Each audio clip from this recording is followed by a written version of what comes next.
Izay ny eo amin'ny division voalohany fa eo amin'ny division faharoa kosa indray dia Totosa tany Carion tamin'ity faran'ny herinandro ty ihany koa ny andro fahaefatra amin'izay fedina ny tompon-dakana Analamanga izay.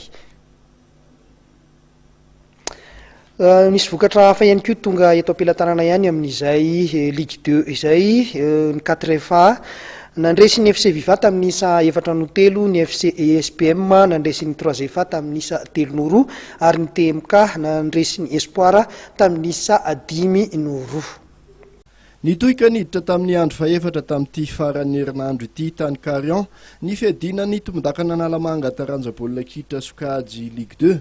Teo amin'ny lalao voalohany aloha dia nivoaka mpandresy tamin'ny isa 3-0 ny ekipan'ny Scorpion Tanjombato reto miakanjo maitso amin'ny sary reto nanoloana ny ekipan'ny Disciple.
Nanarak'izay dia resin'ny ISC tamin'ny isa 2-0 ny ekipan'ny Jupiter.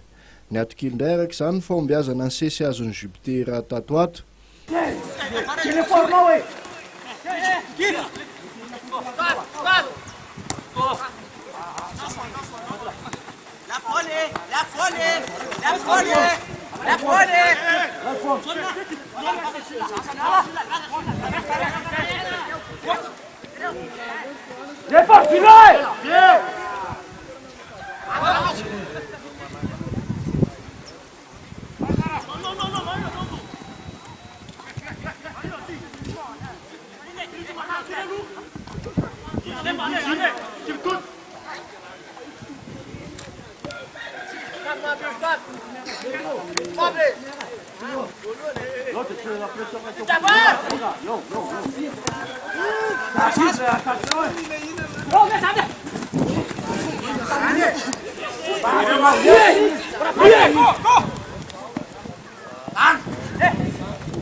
Tamin'ny ankapobeny dia nanindry izy ireo tamin'ity lalao ity saingy tsy navita nampidi baolina fotsiny ary farany dia nisaraka ady sahala arainoray ny ekipan'ny SC Michel sy ny AS Jetmada nandritra ny lalao nataony andro ny sabotsy.